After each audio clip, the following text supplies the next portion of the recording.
Let's begin.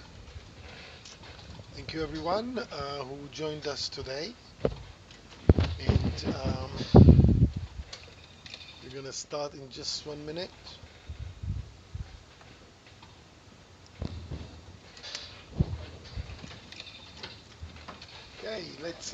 Let's begin. Thank you everyone who joined us today, and we're gonna start in just 1 minute.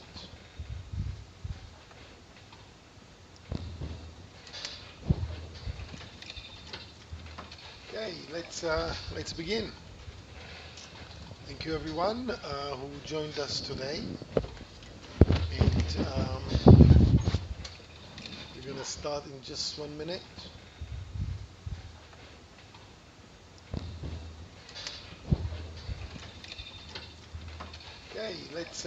Let's begin.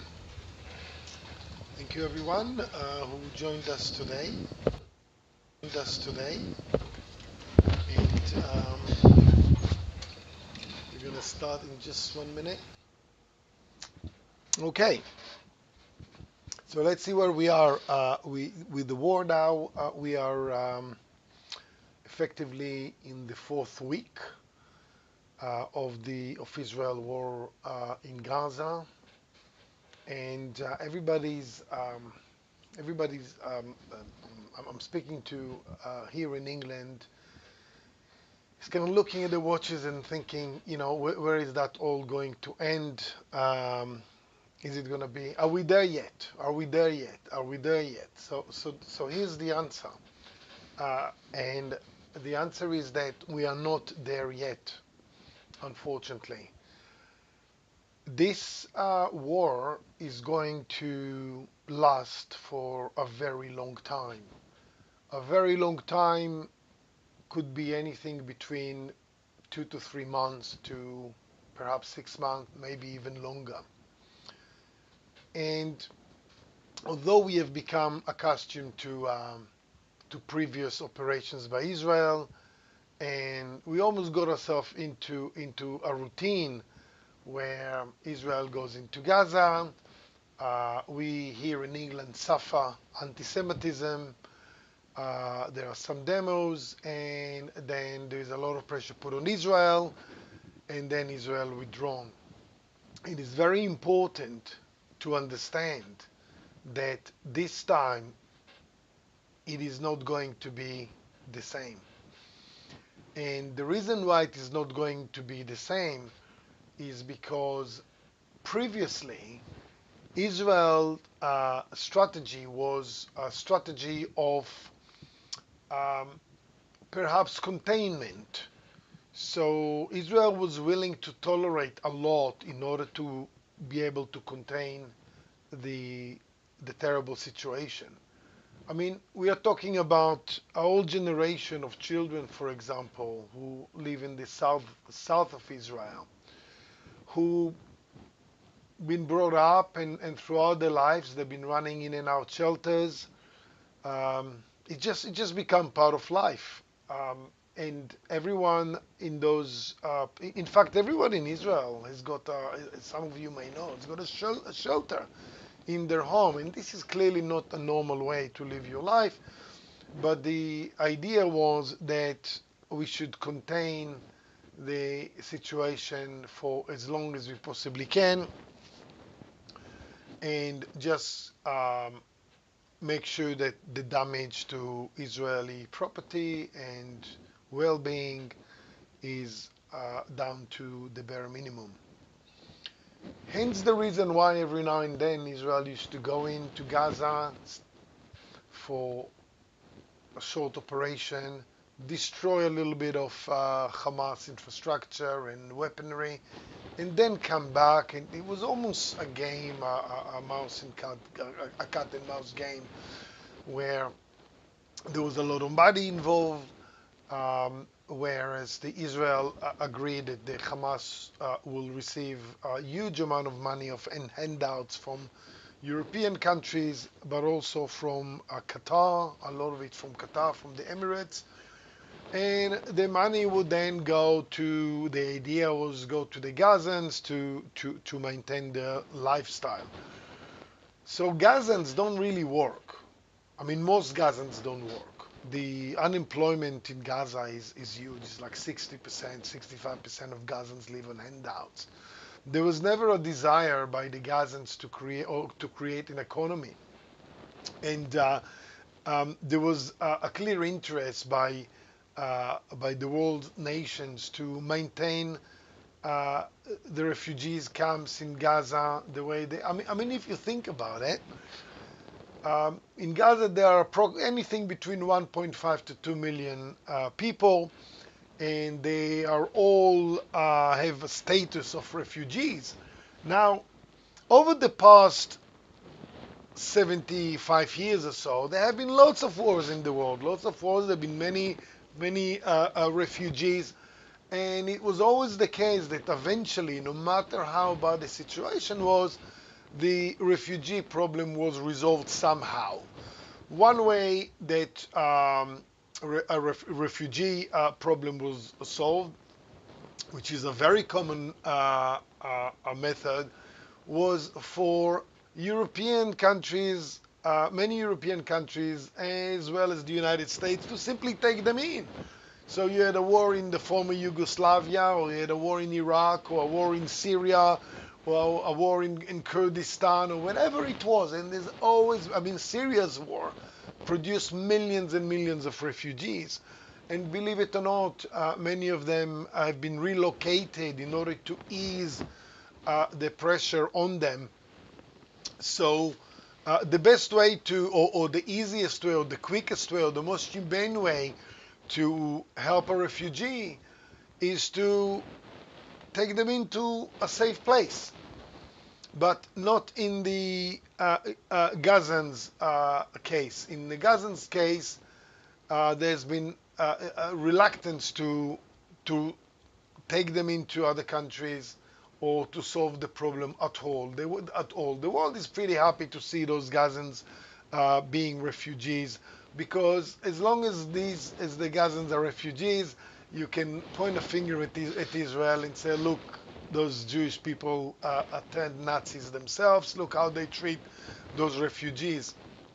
One way of solving that refugee problem would be to, of course, each country could take 20, 30,000 of them, and there'd be no more refugees. There'd been, all those people who are meant to be innocent people, are not involved in hostilities. They're not Hamas supporters, of course. They are very good people, which of course they are not, but apparently they are.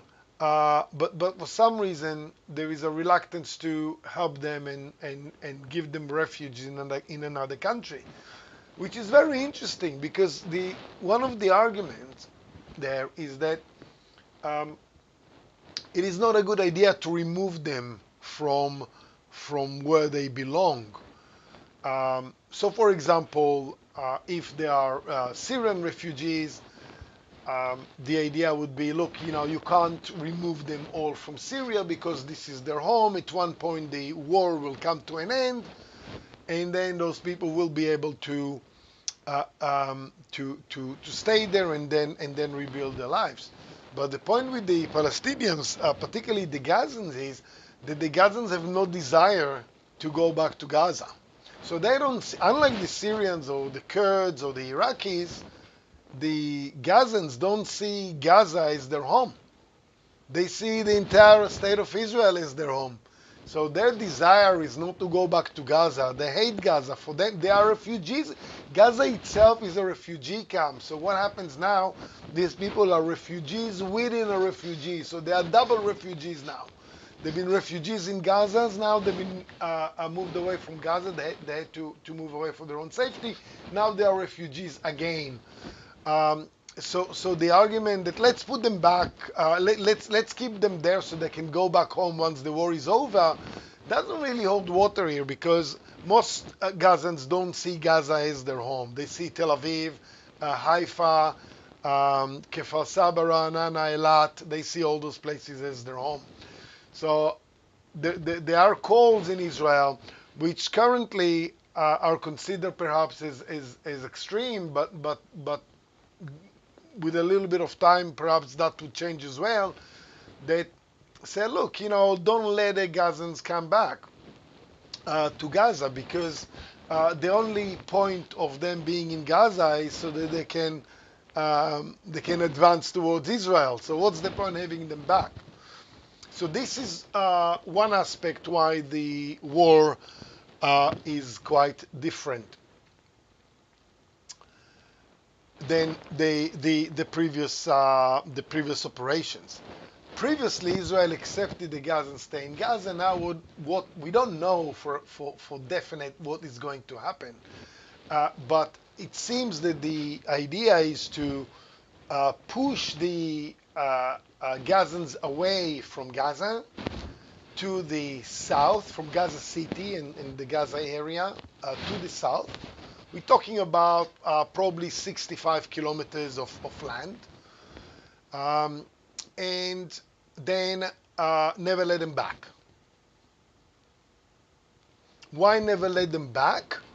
Because one of the purposes, or one of the aims of this war, which is not necessarily a declared aim, is to teach them a lesson. Not necessarily teach the Gazans a lesson, but teach everyone else a lesson.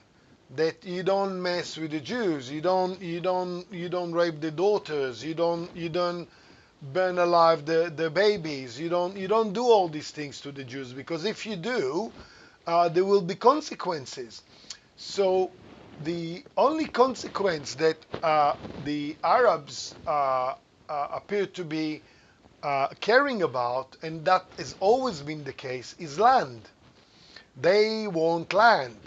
They don't care about anything else. Land is more important for many of them than life. And we remember, I mean, I was a child then, but there was a very famous Nasser, the Egyptian president before the Yom Kippur War, and he declared that they didn't care. He didn't care sacrificing a million Egyptians or a million Muslims in order to gain some land from Israel. So if what they care about is land, and land is particularly important, the whole thing is about land, according to the Gazans at least, then punish them where it hurts. They need to learn that if they make an advance, and if they do things like this, they're going to lose their land. And why is this so important, losing the land? Because you got the Palestinian Arabs in Judea and Samaria, also called the West Bank. Now, I think we already talked about it, why it is called the West Bank, because the West Bank, of course, is a made-up name, and as many of you would know, in the land of Israel, nearly every location has got a name, because something happened somewhere sometime in the past. And the actual places like Beersheba or Hebron or Nazareth, all those places, they're there. They existed during biblical time. But the West Bank is like a new name. What is it, like a new land? Was it never mentioned in the Bible? Of course it was mentioned in the Bible, but in the Bible it is called Judea and Samaria. So what people hear about West Bank is actually Judea and Samaria, and the reason why the name was changed in the 60s by the Brits was to disassociate the Jews from their land, which is precisely the same thing that the Romans did, Adrianus did after the Jewish revolt. He changed the name of the land to Palestine. So this is where Palestine got its name from the Romans. He also changed at the same time the name of Jerusalem to Ilia Capitolina, and from that date the land is called Palestine. But West Bank is a pretty newish name for the land. So the Arabs who live in the West Bank or in Judea and Samaria They are also Palestinians. They are very similar to Hamas. They share very similar ideology. They are the same people. They are the same families. They are the same tribes.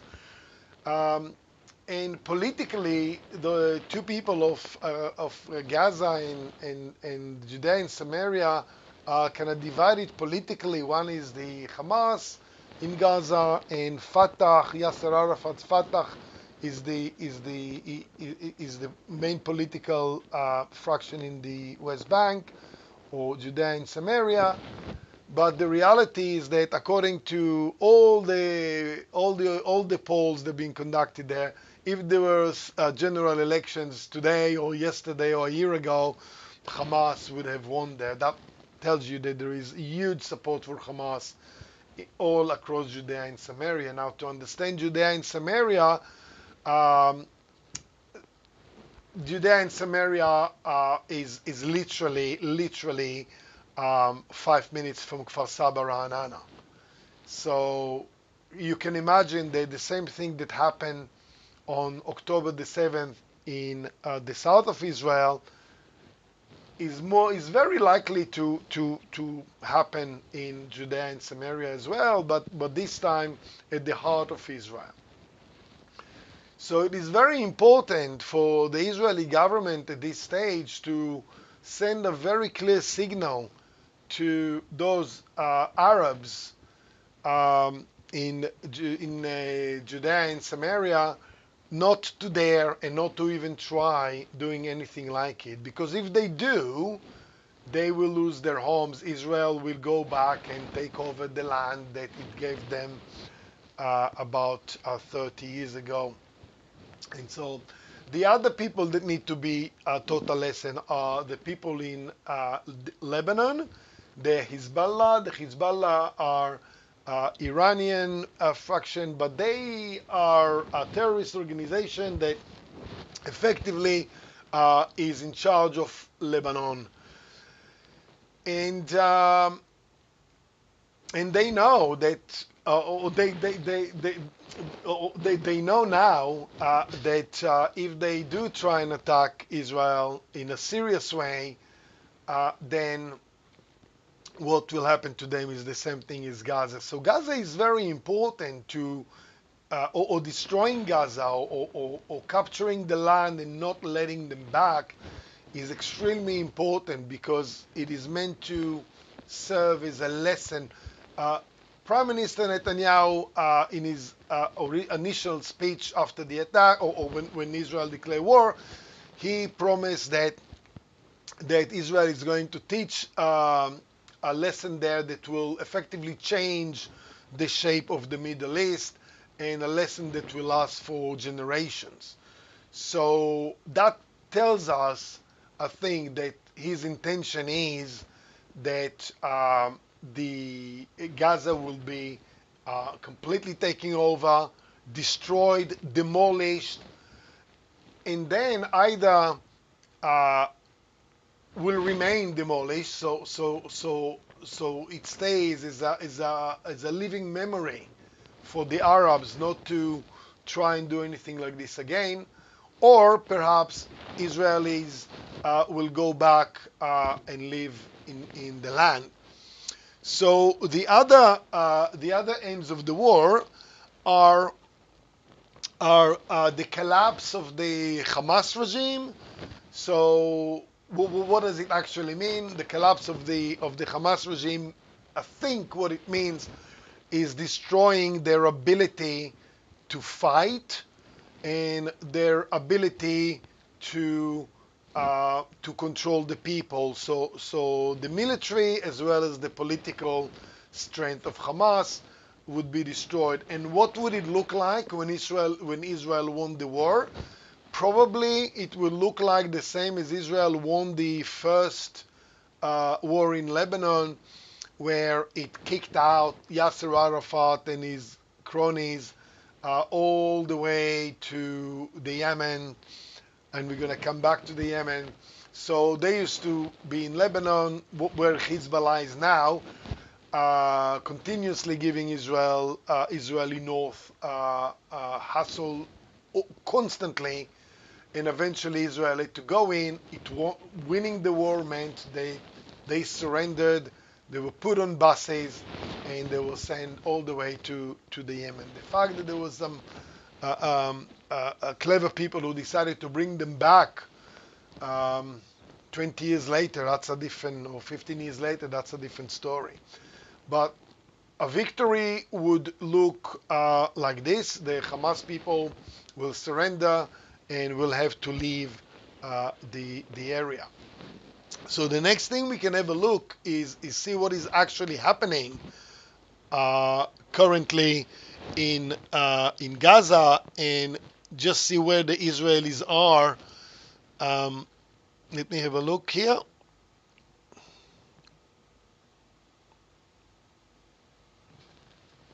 So, by the way, if anyone has got any questions, there is a chat box, and you, by all means, just post your questions, and I will do everything I can to answer them. So this is where we are now. This is the strategy of Israel. The blue is Israel, is the Israeli army, and you can see that Israel has now divided Gaza into two parts. So the first part is here in the north of Gaza, and then pretty much halfway through the border here, um, you can see um, the other blue, and you have Gaza in the middle. And by doing this, the idea is to isolate the terrorists in that middle part of Gaza and smoke them out, make sure that they come out of those tunnels, and then shoot them and destroy the tunnels. So eventually there should be no way in and no way out for anyone. Nothing should be coming in terms of supply or weaponry or anything like that. And this is where the Israelis are fighting. So they are moving in, and then they're moving out a little bit, and then they're moving in again, and they're moving out. They do it very slowly and very surgically. So that also means that the war is likely to take a considerable amount of time to be completed. In the meantime,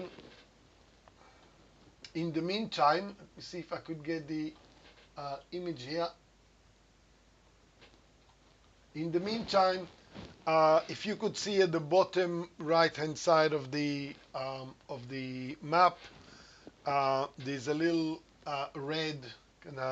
red red line there, and this is the crossing point from Gaza to Rafah, which is leading out to the Egyptian side. So in the meantime, we know that Egypt had opened the gates for the Gazans to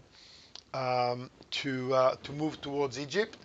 There are pictures of hospitals that are currently being built in the Egyptian side. See if I could get. Yes, I have got a picture there. I'm going to show you that. Um,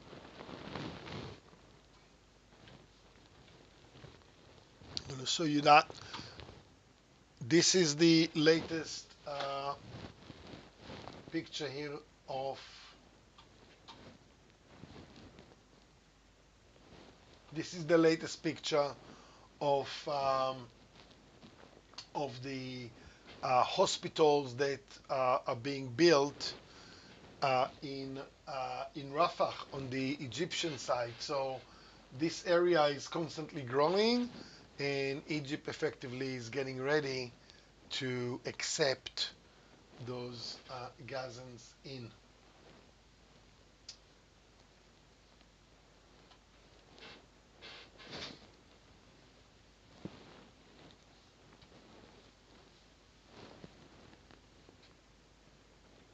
I'm having a slight difficulty here. Just bear with me for a minute.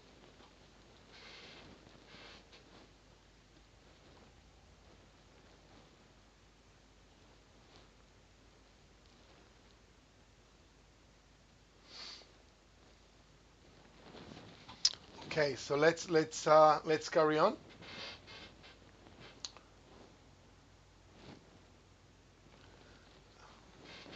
Just bear with me for 1 minute. I think there's an issue here with the video. I'm gonna try and fix it.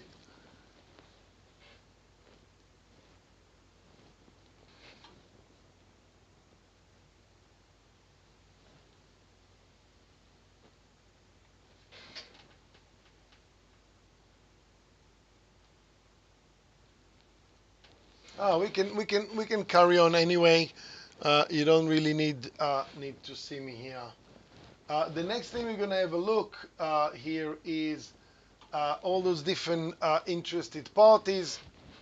We have a map here where we can see China and Russia and Iran all in the same sort of place, in Turkey. So this map will show you all those different interests and interested parties in the conflict. And what is very interesting is to see that Iran, Russia, and China are starting to create effectively a force, a strong force among themselves. And you can see that underneath Iran in the map, you can see we have Saudi Arabia and then Israel and Egypt. And effectively, Iran is constantly threatening Saudi Arabia, and it also does this through the Yemen. You can see in the south west, southeast of Saudi Arabia. You can see the Yemen is there. Now Iran has got proxy Iranians in the Yemen. It has got proxy Iranians in Syria, and it has got proxy Iranians in Lebanon, and it has got proxy Iranians in Gaza. And through those different proxies, Iran is effectively fighting a war without having a single Iranian being hurt or injured, which is quite interesting. And the reason for this is that Iran, unlike the Palestinians and much of the rest of the Middle Eastern Arab world, Iranians view humans' lives very, very differently to the rest of the Arabs. For Iran, for example, Palestinians' lives are just they just see them as pawns. They don't care about them. They don't consider any Arab or any Muslim to be as important unless that Muslim is Iranian.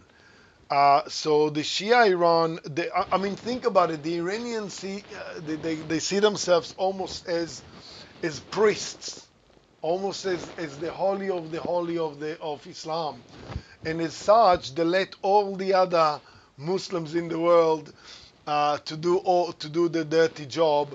And this is how they are fighting this war via proxies. So all those proxies are now threatening Israel with attacks, where the real enemy, Iran, is more or less safe. At least they feel quite guarded or safeguarded because perhaps of the distance. The other reason why Israel is reluctant to attack Iran directly is because of Saudi Arabia. If Israel attacks Iran, the Iranians will then attack Saudi. And Saudi now is an ally of Israel. So you can see how things have gotten a little bit complicated. The next topic that I'm going to cover today is to do with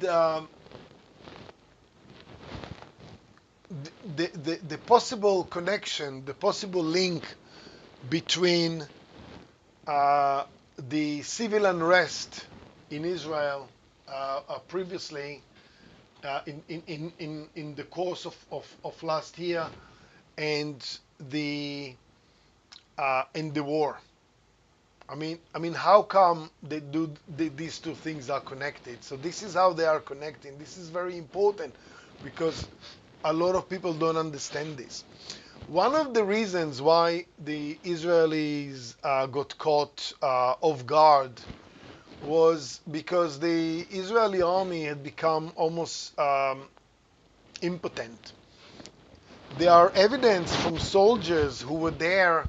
Um, um, one particular tank unit that was there, and they witnessed dozens and dozens of Gazans running into Israel on the 7th of October with all sorts of holding all sorts of things, from knives to machetes to everything else. But they didn't shoot them. They didn't shoot them. They didn't even make an attempt to shoot them or to stop them. They just let them in. Why did they let them in? And the evidence of the soldiers is quite telling, because what the soldiers were saying is they were saying, look, they were not armed, so we were not allowed to shoot them.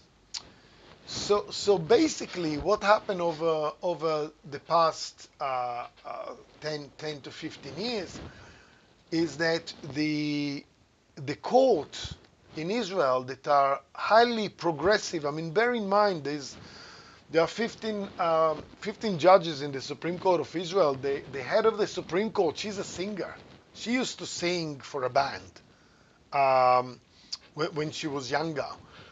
She was a singer in a band, and she's from Tel Aviv. Her name is Esther Chayut, and so is nearly all the other judges. So they are very highly academics. They live in and around Tel Aviv. They don't really experience the life of most Israelis, and they come from a highly progressive, unfortunately, from a highly progressive background and doctrines. So the doctrine of the Supreme Court was this, that everything is justiciable. What does that mean? It means that any matter, any and every matter, is subjected to the ruling of the Supreme Court.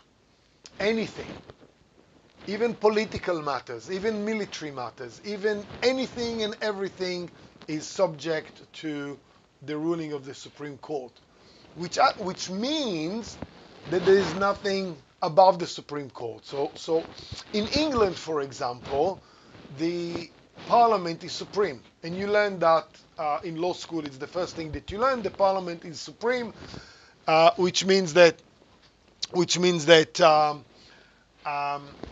that Parliament can overrule the court. Parliament can create laws, and the court cannot really overrule Parliament. And if they do that, Parliament then can retaliate or recreate the same law. And the doctrine of Parliament supremacy goes to the very, very heart of democracy.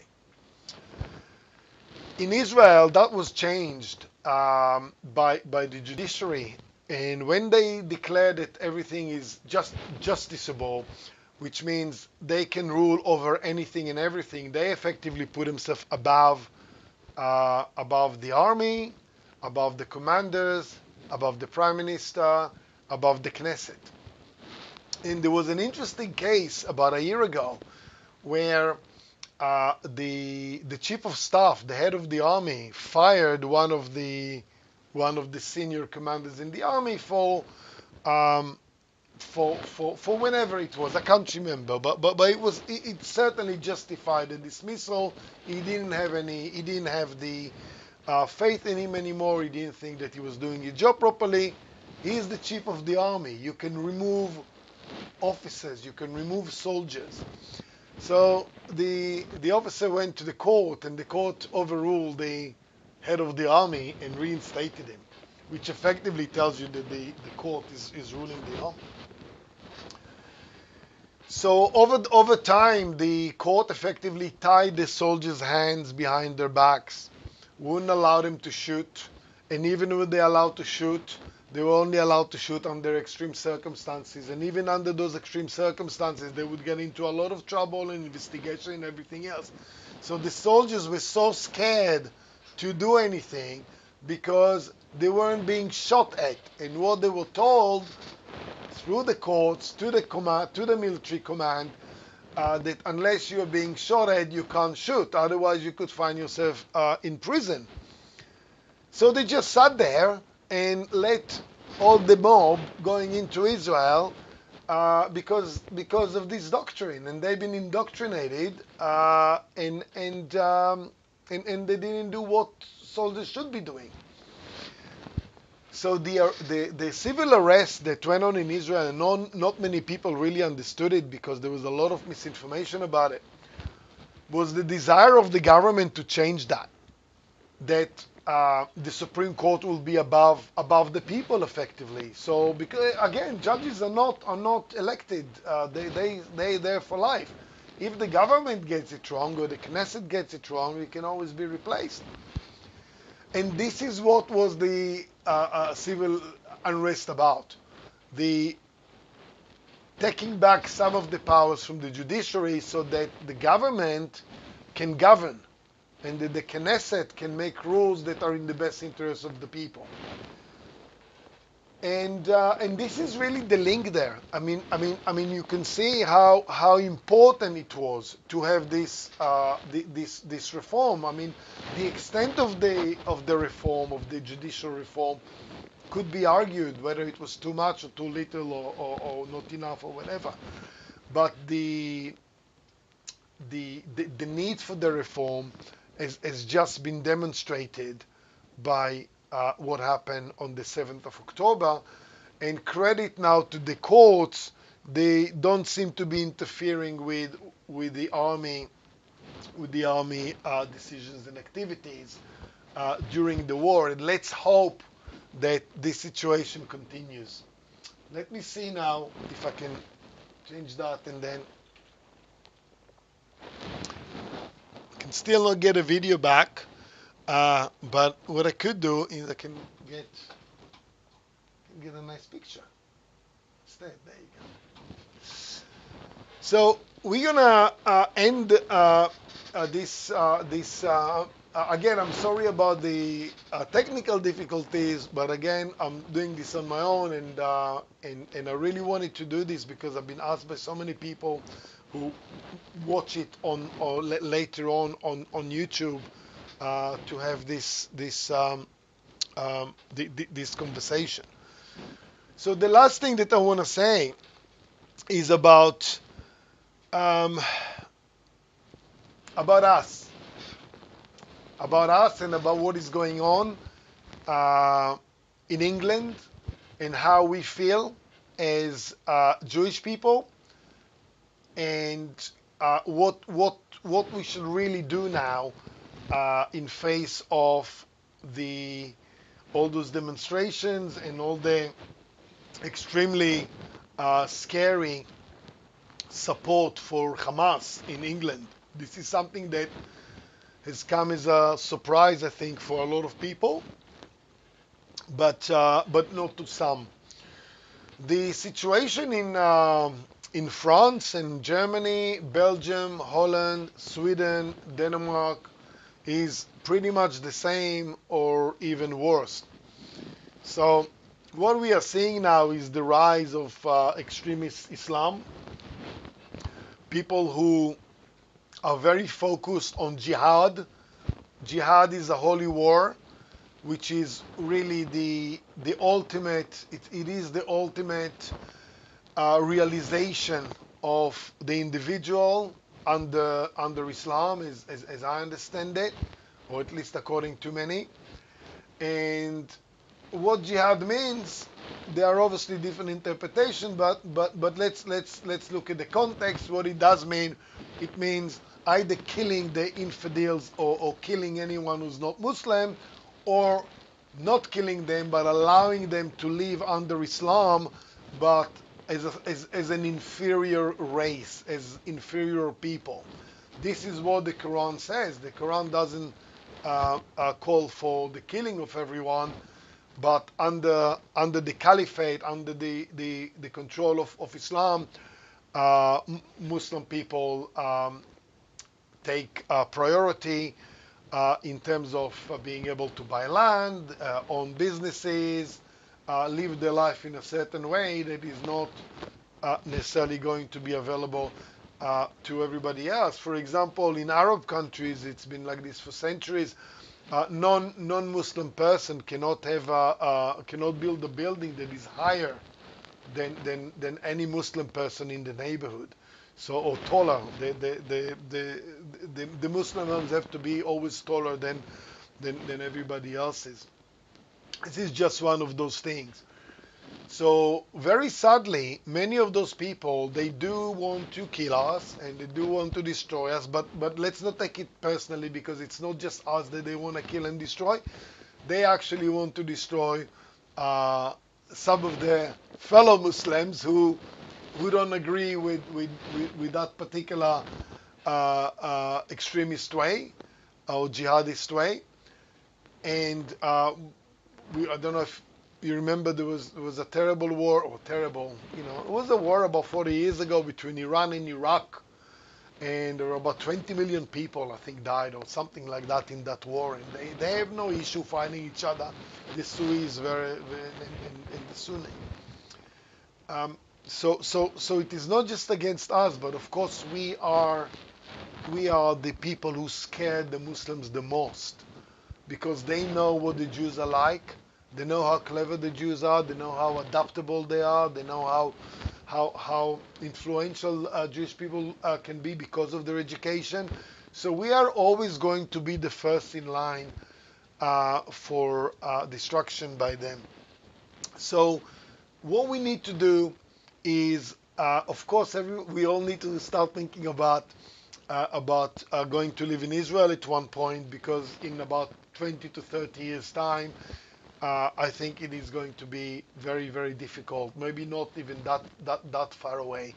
It's going to be very difficult for Jews to live anywhere in Europe. But the other thing that we need to do is we need to support people like Keith Starmer, who surprisingly and against all the odds is still hanging there. He will probably change his mind soon for electoral reasons, but for now we need to give people like him a lot of support. We need to try and support people who support us, whether it is at school teachers or teachers, or whether people in government, or whether it is a local community, the local council, like what the rabbi did, for example, with forming the relationship with Epping Council, Rabbi Yossi Posen. And we have to keep our heads high. There's nothing else that we can do. We have to keep our heads high. We have to support Israel no matter what, because you need to understand that if Israel doesn't go all the way on this occasion, it is very possible there will be no second chance here. They have to destroy the Hamas. Hamas are Nazis. They copied the Nazis. They deliberately what they did on 7th of October was things that they took from the Nazis, because they wanted that memory to be tattooed in the Jewish mind. So what happened on the 7th of October was psychological, probably more than physical. We will recover from the physical. People who died, they died. We cannot bring them back. What is left is that trauma. And it is very, very important that we all remain strong, and that we keep our heads high. And if we feel that we cannot tolerate it anymore, there's a homeland in Israel that we can go to. But until then, we should really keep our heads out and give 100% support to Israel. 100% support to Israel, because if we don't, we're gonna effectively be joining those people who are against. Unfortunately, this particular one seems to be a situation where you either for or against. Um, if anyone has got any questions, I'm sorry the video is not working for me today, but if anyone has got any questions, there is a chat box here. You can send me a question, and I will try and answer it. And also, I will be posting this on YouTube, so you will be able to refer other people to come and watch it, because I know that there is a craving for information which is a little bit different to that sort of information we get from the BBC and all the rest of it. I just want to see if there are any questions. Um,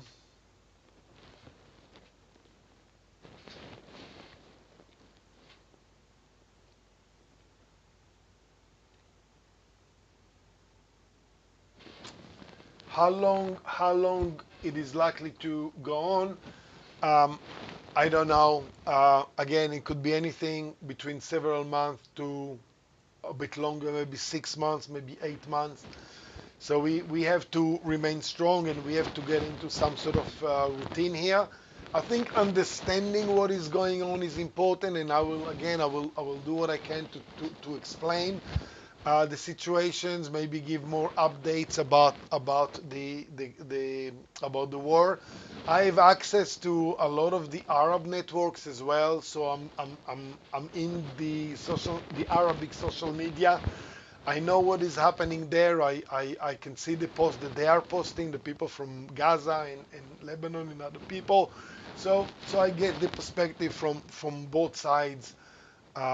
What I don't get is the English side. I don't watch the BBC and I don't watch Sky News or anything like that, because I think that what you do get from there is a completely distorted reality.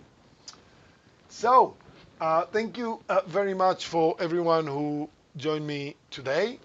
And I do promise to improve in terms of technology, but hopefully what matters is the substance rather than anything else. So have a lovely weekend. Have a good Shabbat, everyone. And I'm Israel.